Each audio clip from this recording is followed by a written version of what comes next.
L'histoire commence alors que le protagoniste tente désespérément de se concentrer sur ses révisions. Son ami arrive et lui lance. « Tu es encore en train d'étudier ?» Son ami ajoute moqueur. « Tu te donnes à fond pour ce test, hein ?» Ce à quoi le protagoniste répond. « Difficile de faire autrement quand on vise une bonne université, non ?» Alors que son ami s'éloigne, on aperçoit une fille en train d'enrouler une mèche de ses cheveux autour de son doigt. Le protagoniste sait déjà de quoi il retourne. À peine son ami est-il parti qu'une fille à l'apparence plutôt provocante, avec une poitrine généreuse, entre dans la pièce. Elle jette son sac près du banc d'Arvind, le protagoniste, et tente de se jeter dans ses bras, mais celui-ci esquive habilement et elle finit par s'écraser sur le bureau. « Pourquoi tu m'évites ?» demande-t-elle. Le protagoniste rétorque. « Tu sais très bien que j'allais esquiver. » On apprend alors que la fille s'appelle Katabami-san. « Dégage de là que je puisse étudier, » lui dit le protagoniste. Mais la jeune fille ne bouge pas d'un millimètre. Il se dit alors que c'est peut-être parce qu'ils se connaissent depuis l'enfance ou alors simplement parce qu'elle est trop insouciante. On découvre alors qu'elle est en réalité une renarde métamorphe. Avec un sourire séducteur, elle murmure « Pourquoi tu ne me fais pas bouger toi-même, hein ?» Le protagoniste soupire intérieurement. Ça a toujours été compliqué avec Katabami-san. Elle continue à jouer avec ses cheveux juste devant son visage, l'air taquin. « Allons, allons, qu'est-ce qui ne va pas ?» Depuis qu'il est petit, elle n'a cessé de lui jouer des tours. Elle le faisait pleurer, le poursuivait avec des choses bizarres, comme un serpent. Elle utilisait ses pouvoirs de renarde farceuse pour lui tendre toutes sortes de pièges. Et le protagoniste devait sans cesse cacher sa véritable identité au reste du monde. Excédé, le protagoniste saisit la queue de la renarde et la tire brusquement. « Je t'ai déjà dit de ne pas montrer ta queue et tes oreilles à l'école. » Elle pousse un gémissement en sentant l'attraction et avec un regard malicieux lui lance « Oh, tu aimes être un peu brutal ?» D'un ton encore plus séducteur, elle ajoute « Quel vilain garçon tu fais !» Mais dans sa tête, le protagoniste ne voit en elle qu'un véritable boulet. Elle se met à courir autour de lui en l'accusant à demi-mot d'être un pervers. « Ça suffit, dit-il fermement. Ne me dérange pas pendant que j'étudie. »« Quel ennui, » répond-elle en soupirant. « Lâche l'affaire. Si je ne te fais pas taire, tu vas finir par t'emballer, grogne-t-il. Il conclut « Si tu n'as rien à dire, rentre chez toi. » La renarde lui répond « D'accord. » Mais soudain, une idée germe dans son esprit. Elle attrape son sac. « Bon, c'est trop nul ici, je me tire. » Et elle quitte la pièce, direction la maison. Le protagoniste souffle enfin. Elle est vraiment bruyante, celle-là.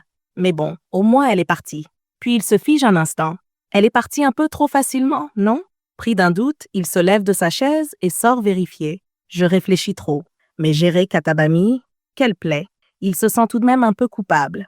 Après tout, ce n'est pas qu'il la déteste. Alors qu'il repense à elle, il ouvre une bouteille de soda et commence à boire. Peut-être que je devrais lui accorder un peu plus d'attention demain.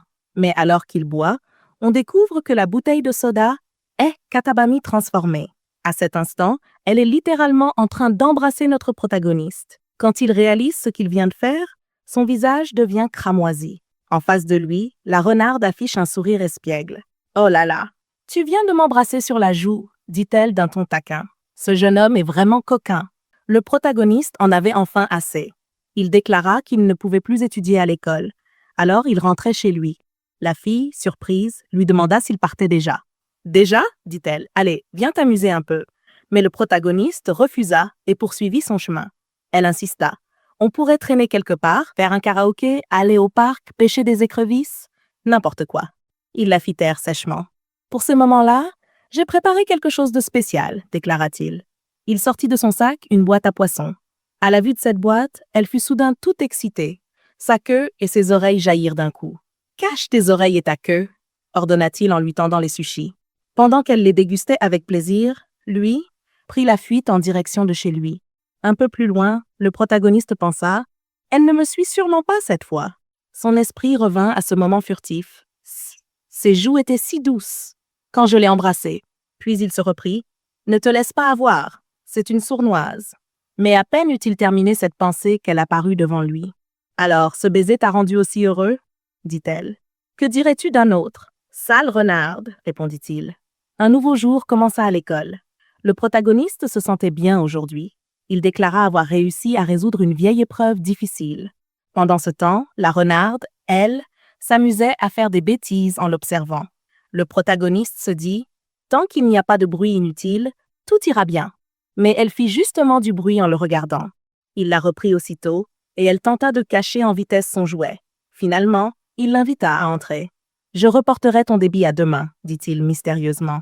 Elle semblait déprimée et murmura, presque inaudible. « Je suis. » Il lui demanda ce qui n'allait pas. Elle répondit qu'elle avait soudainement mal à la poitrine. « Qu'est-ce qui se passe avec ta poitrine ?» demanda-t-il. « Elle me serre tout à coup, dit-elle, et elle bat si fort. »« Tu mens, évidemment, répondit-il, sceptique. Mais elle continuait son petit manège, feignant la douleur. « Je me sens étourdie, je vais tomber. » Et elle s'effondra sur le sol sale. Le protagoniste savait parfaitement qu'elle faisait semblant. Il nous confia combien de fois elle lui avait déjà fait le coup. Dans leur enfance, elle agissait de la même façon. Dès qu'il accourait pour l'aider, elle le surprenait en lui sautant dessus pour le serrer dans ses bras. Il déclara « Depuis tout petit, elle m'inquiète juste pour me manipuler. Mais c'est fini. Elle ne m'aura plus. » C'est ce qu'il disait. Pourtant, il devenait nerveux. Il avait du mal à se concentrer, ne sachant pas quelle ruse elle préparait encore. Étrangement silencieuse, aujourd'hui, pensa-t-il. Elle semblait dormir profondément, salivant légèrement. Le protagoniste s'approcha. « J'aimerais qu'elle soit toujours aussi calme, » murmura-t-il. « Mais ce n'est que quand elle dort, hein ?» Il s'interrogea. Comment peut-elle dormir ainsi par terre si paisiblement? Alors qu'il la touchait doucement, elle ouvrit brusquement les yeux. Il comprit immédiatement qu'il avait baissé sa garde. Avant qu'il ne réagisse, elle bondit, lui attrapa le bras et l'enlaça fermement. Il se retrouva étranglé contre sa poitrine. Avec un regard espiègle, elle lança « Tu voulais m'approcher comme ça, tout d'un coup? On dirait bien que je t'ai encore eu ?» Elle sourit. « Tu n'as pas changé depuis que tu es petit. Tu es toujours aussi facile à berner. » Puis elle conclut avec un sourire malicieux. « Maintenant, tu vas jouer avec moi. » Le protagoniste dit « Tu n'es plus de la même taille que quand on était enfant. » Puis il ajoute « Il viendra, laisse-le juste partir. » On voit un centre de karaoké arborant un logo en forme de renard. La fille renard tente de chanter au karaoké avec notre protagoniste, tous deux s'enthousiasmant peu à peu. On comprend que le protagoniste réalise soudainement qu'il a oublié tout ce qu'il avait étudié, une fois de plus, à cause de l'étranglement provoqué par sa poitrine. On voit la fille renarde errer dans les couloirs du lycée, se demandant à quoi elle pourrait jouer avec son protagoniste aujourd'hui. Soudain, quelqu'un l'interpelle. C'est une enseignante. Elle dit « Tu rôdes autour du protagoniste, n'est-ce pas ?»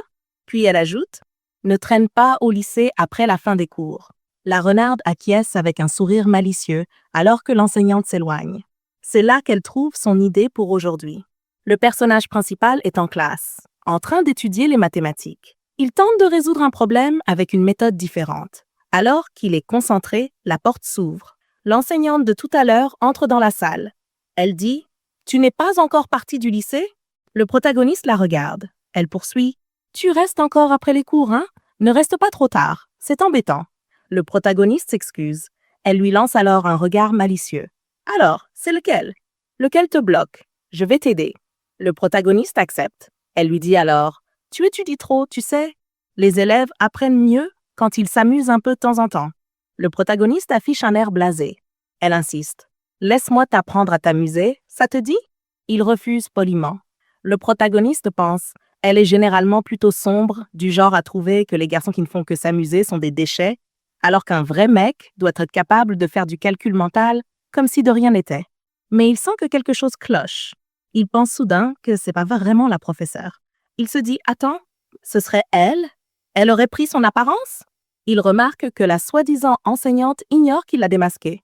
Il se dit alors qu'un petit tour ne ferait pas de mal. Il s'approche et lui pose une question. Puis, alors qu'elle s'approche, il touche ses oreilles invisibles en disant qu'il y a un peu de poussière dessus. On découvre que les oreilles de la renarde sont particulièrement sensibles. Elle devient de plus en plus troublée. Le protagoniste effleure ensuite sa queue invisible. Elle dit, avec la voix de l'enseignante, « Qu'est-ce que tu fais ?» Le protagoniste répond innocemment, « Quoi? Il y a un problème ?» Elle balbutie, « Non, rien du tout. » Mais on sent qu'elle perd pied, envahie par un mélange de chatouille et d'excitation. Elle se demande un instant s'il agit ainsi parce qu'il a compris son identité. Le protagoniste, qui voulait juste plaisanter un peu, oublie son plan et se laisse porter par la douceur de la queue, qu'il trouve incroyablement moelleuse. Il déclare qu'il est satisfait et propose de s'arrêter là. Puis, il révèle qu'il avait deviné qu'il s'agissait d'elle depuis le début et lui demande si elle veut aller manger des sushis. La renarde répond « D'accord ». Elle reprend alors sa véritable apparence, visiblement gênée, mais resplendissante. Elle lui demande « Comment tu as su ?» Le protagoniste répond « D'abord, ton jeu d'actrice était bizarre aujourd'hui, moins vif que d'habitude. Et puis, me transformer en prof, c'était une bonne idée, mais pas assez bien rodée. Il a dit que tu étais un peu faible aujourd'hui. » La fille renarde, humiliée et vexée par sa défaite, a répliqué « Ne prends pas ce ton avec moi. » Elle a ajouté, furieuse. « N'ose même pas. » Et là, dans un éclat presque comique, elle s'est transformée en personnage de dessin animé et a lancé un imbécile au protagoniste avant de lui dire qu'il était un idiot. En partant, elle a déclaré « Ne crois pas que Yuan n'a jamais vu ce genre de choses. » Yuan a murmuré qu'elle allait se calmer quelques minutes. Mais juste quelques minutes. On la revoit aussitôt, suspendue à la porte de la salle de classe. D'un ton gêné et triste, elle a demandé « Est-ce que je pourrais avoir un peu de sushi, s'il te plaît ?» Le protagoniste, amusé, a ri et lui en a donné. En voyant son état misérable, elle lui a aussi demandé du jus. Et toujours dans son plaisir taquin, il a répondu « D'accord » et lui en a donné également. Puis, elle a demandé du poulet frit du konbini. Il a soupiré et dit « Mange, mange », tout en lui tendant ce qu'elle voulait. Il a avoué qu'il avait tellement ri, mais qu'il se sentait un peu coupable. Pourtant, il ne l'avait jamais vu dans cet état auparavant. Puis, il a remarqué ce sourire malicieux sur le visage de la renarde. Il a compris. Tout cela faisait partie de son plan. Et il s'est demandé depuis quand elle avait conçu une idée aussi cruelle. Une fois de plus, la fille renarde avait gagné sur toute la ligne. Elle avait mis le protagoniste à genoux, tout en mangeant et s'enfuyant en même temps. Cette fois, on dirait que Kumoko est à la bibliothèque. Il passe la tête à travers une étagère et dit qu'il a quelques livres à rendre. Bien sûr, la fille de la bibliothèque lui répond que oui. Et on comprend vite que le protagoniste veut prolonger un de ses emprunts. Lorsqu'il sort le livre, son regard se pose quelque part. Il est surpris de voir la renarde malicieuse entrer. Quand il prononce son nom, elle répond d'un ton enjôleur en prononçant le sien, tandis que la bibliothécaire reste totalement confuse devant la scène. La renarde ajoute avec un sourire en coin « Bienvenue ». Le protagoniste, agacé, lui lance « Qu'est-ce que tu fiches ici ?» Elle lui sourit simplement et dit « Je suis la présidente du comité de la bibliothèque. » Il n'en revient pas. Kitaba-misana, celle qui ne prend jamais rien au sérieux. « Présidente ?» Mais elle rétorque, le regard sérieux « Je suis très sérieuse à ce sujet. » Et là, soudainement, elle semble tresser ses cheveux tout en demandant du respect à la bibliothécaire. Une seconde plus tard, ses cheveux sont soyeux, tressés et absolument magnifiques. Tada! C'est le mode bibliothécaire sérieux de Kitaba-misana. Activation.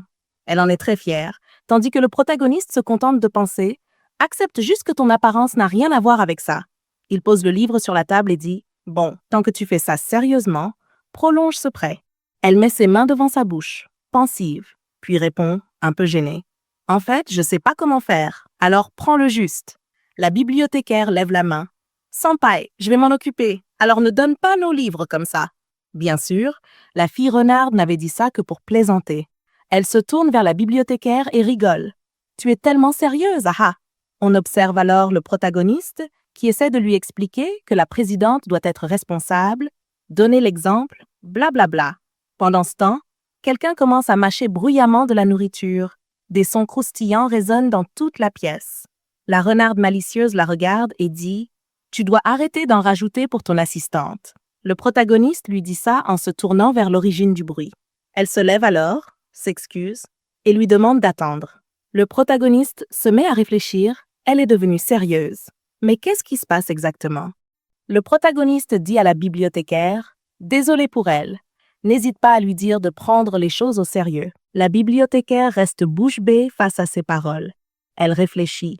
En réalité, Kataba-senpai est d'habitude très sérieuse dans son travail. On découvre qu'elle est très douée pour remarquer les personnes qui entrent, ce qui a beaucoup surpris le protagoniste. On voit la fille en train de manger des chips tout en lisant un livre à la bibliothèque, quand elle reçoit une tape dans le dos de la part de la renarde malicieuse, qui lui lance « Hé, qu'est-ce que tu lis là ?» Sa voix la fait sursauter.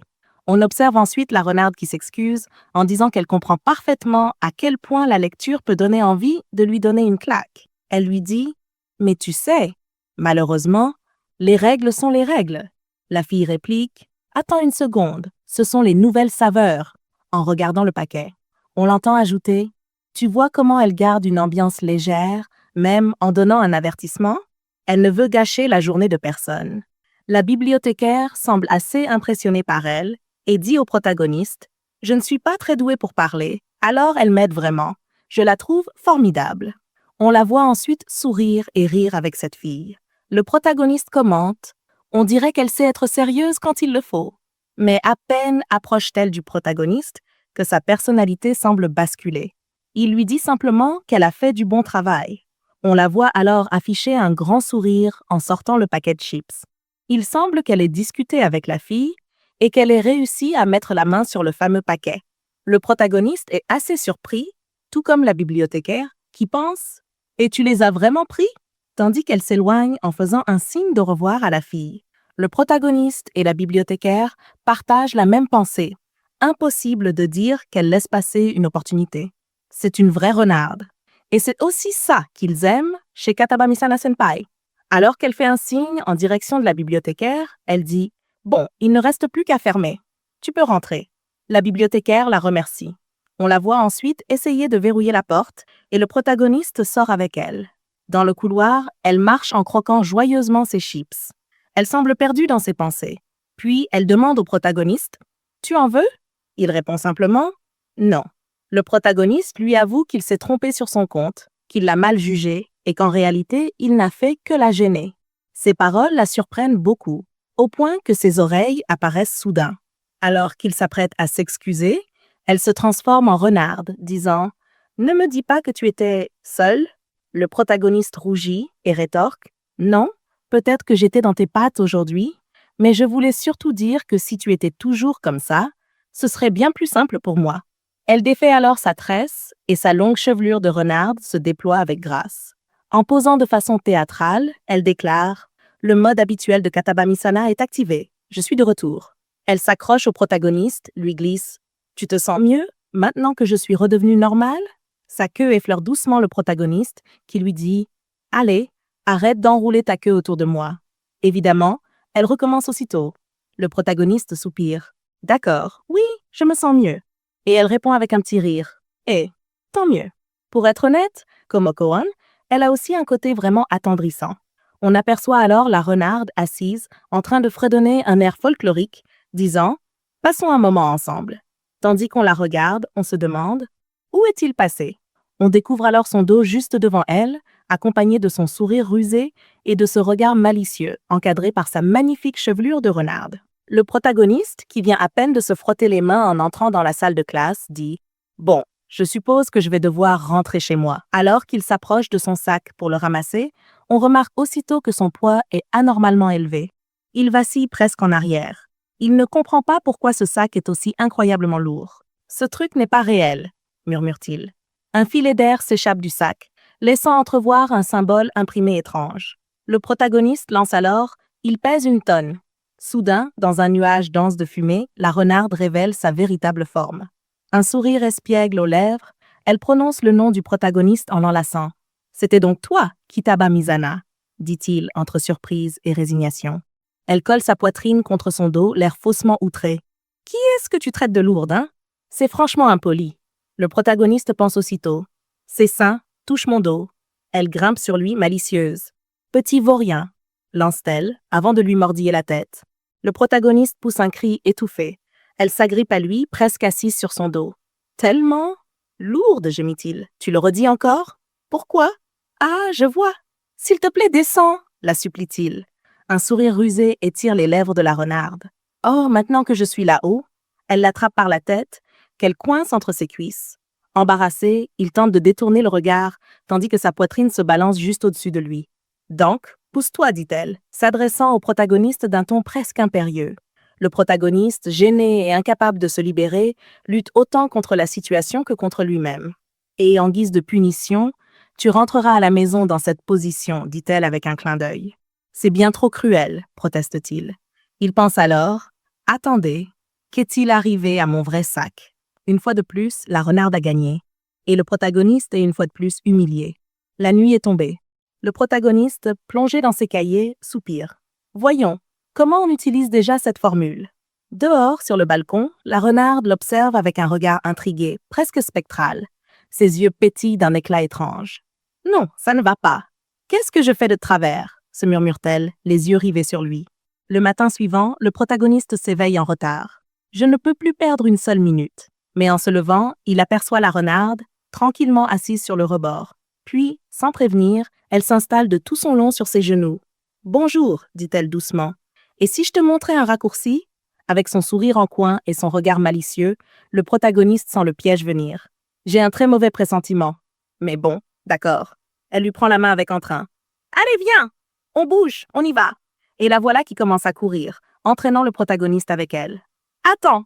Tu vas trop vite, crie-t-il, tentant de suivre le rythme. Mais la renarde court comme si elle participait à un marathon. Soudain, il s'arrête net devant un cul-de-sac. Non.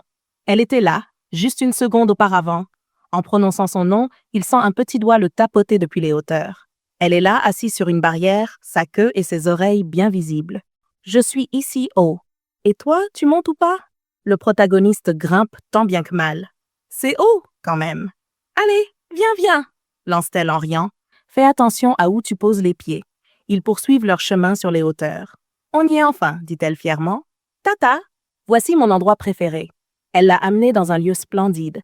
Un panorama à couper le souffle. Le protagoniste reste bouche bée, à la fois épuisé, piégé et étrangement fasciné. Le protagoniste, déjà épuisé, lâche simplement.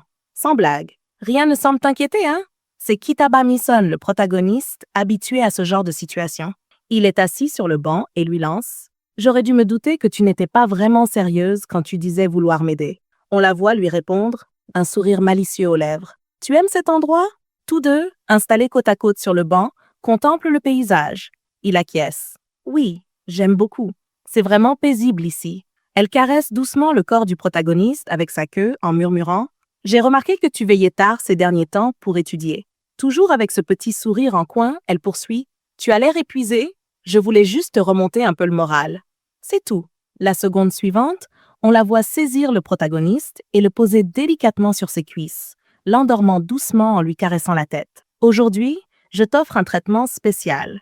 Repose-toi sur mes genoux. » Le protagoniste, d'abord gêné, finit par se détendre, tous deux contemplant le paysage dans un silence apaisant.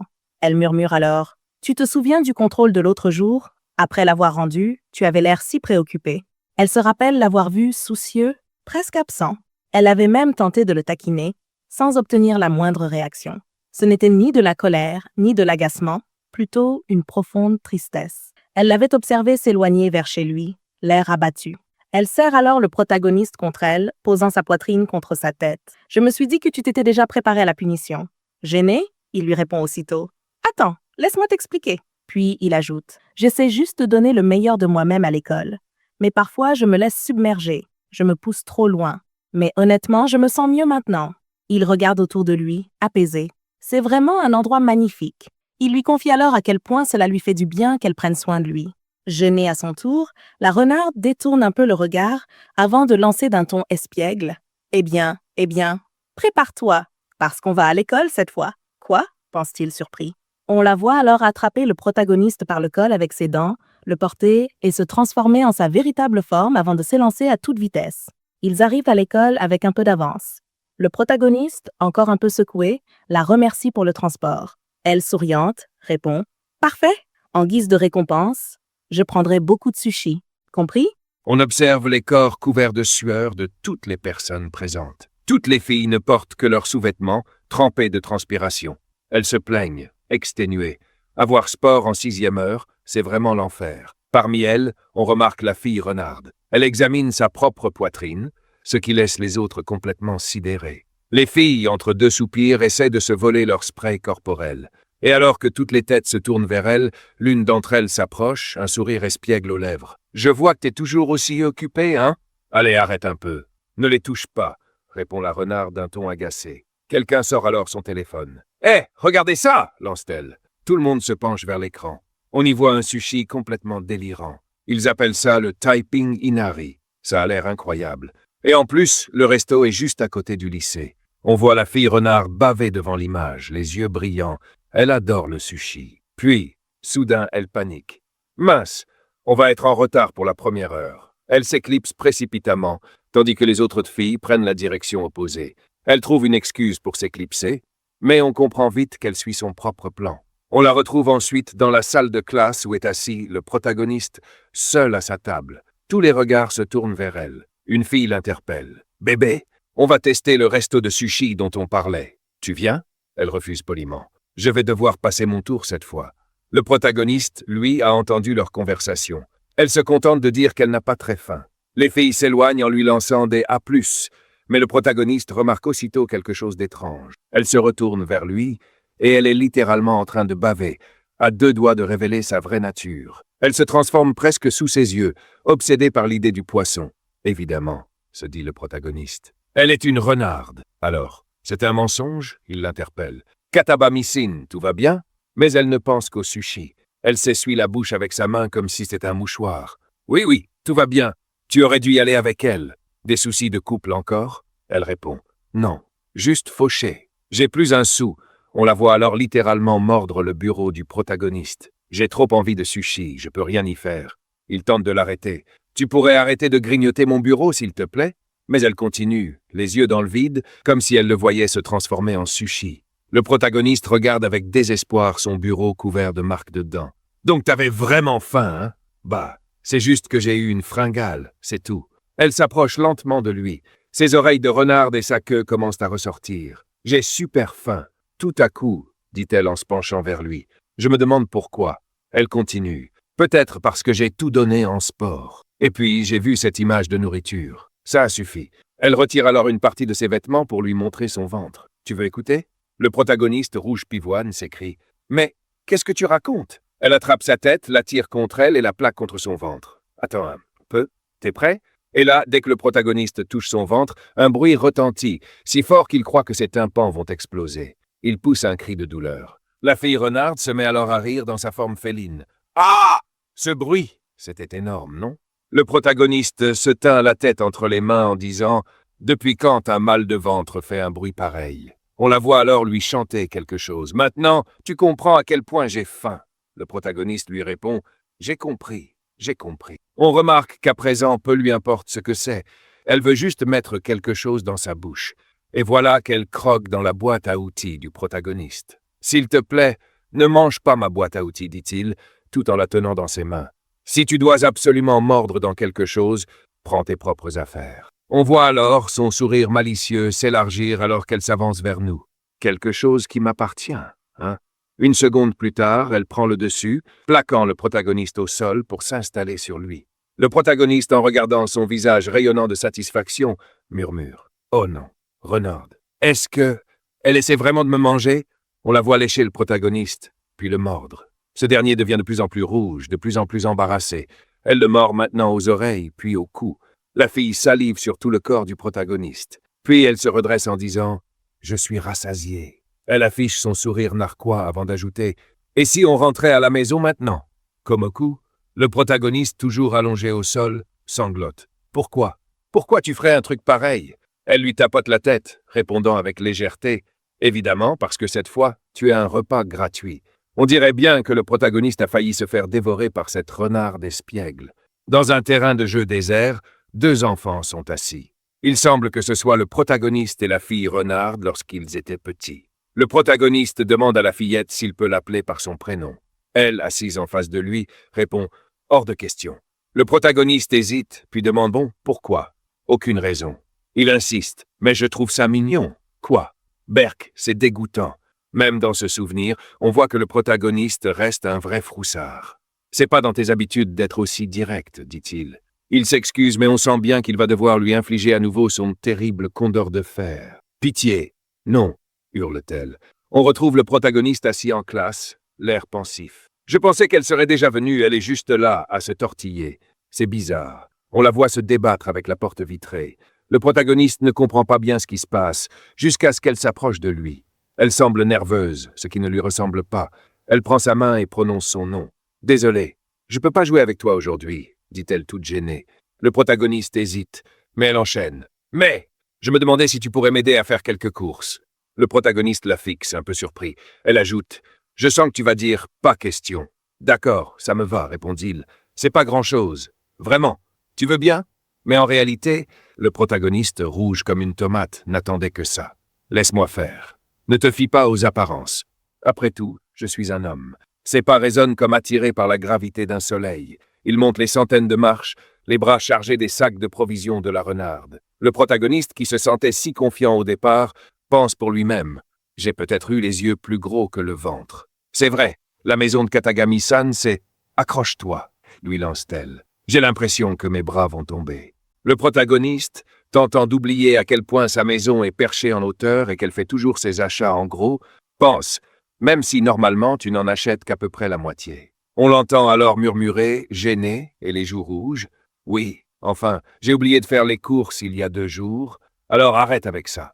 Le protagoniste, pressé par son propre corps, surtout au niveau de la poitrine, ajoute « Voilà, je vais utiliser mon corps pour t'aider. » On l'observe, déjà à bout de force et maintenant toute rouge, penser « Si je perds connaissance maintenant, je n'y arriverai jamais. » Alors, pitié, arrête. Finalement, ils arrivent à destination. On découvre alors une structure majestueuse et étincelante. Quelqu'un déclare « Ça fait un moment, Katagami-san. Ta maison, c'est celle toute noire, non ?»« Oui. » « Entrez comme chez vous, » répond le protagoniste en pénétrant dans la demeure. « Excusez l'intrusion, dit-il. On aperçoit déjà plusieurs filles renards pointer le bout de leur museau hors des pièces, toutes les yeux rivés sur le protagoniste. Toutes s'exclament en chœur. « C'est Shimonia-chan !»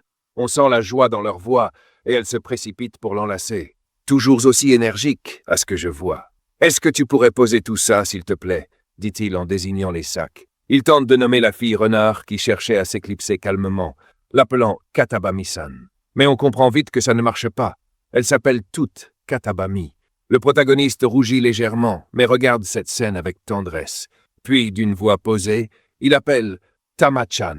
On la voit se figer totalement, touchée en plein cœur. Ses sœurs, ou frères, ou qui que ce soit, rougissent à leur tour. Elle, complètement sous le charme, rougit de la tête aux pieds et s'empare du col du protagoniste en murmurant « Si c'est comme ça, alors… » Puis, en le tirant avec elle, elle ordonne « Pose tous les sacs dans la cuisine, Nazumoko. » On remarque que tout le monde dans la pièce est désormais en train de rougir, répétant le prénom du protagoniste et celui de la fille renard, totalement gênée. La renarde se jette ensuite vers sa famille, criant « Je vais vous rendre populaire ». Le protagoniste, observant la scène, commente « Ils s'entendent plutôt bien ».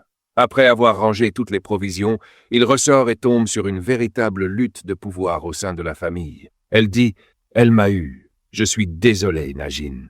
Vraiment désolé. » Avec toute cette agitation, pas étonnant que ça parte en vrille. Le protagoniste la regarde alors qu'elle affiche une mine furieuse et embarrassée. Ça leur apprendra, tiens. Elle est coriace, tu sais.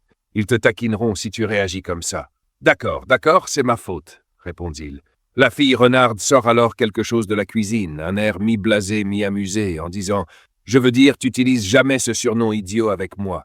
Tama-chan, sérieusement. » C'est vrai, admet-il. Ça me rappelle quand j'avais essayé de t'appeler Tama-chan quand on était gamin. Elle tente de balayer tout souvenir d'un revers de main. Aucune idée de ce dont tu parles. Je suis sûr que tu m'as dit d'arrêter de t'appeler comme ça à l'époque. Non. Ça ne me dit rien du tout, répond-elle clairement gênée, cherchant à faire taire le protagoniste. Laisse tomber. Puis elle enchaîne. Je vais commencer à préparer le dîner. Alors maintenant, fiche le camp de la cuisine. Très bien. À plus tard, répond le protagoniste. Elle l'entend et réplique. À plus tard? Qu'est-ce que tu racontes? Ce n'est pas comme si je te disais de rentrer chez toi. Tu restes dormir ici ce soir, avec le dîner et un bain. Le protagoniste, complètement pris de court par cette déclaration, vire au rouge vif et se retourne d'un bloc à 180 degrés.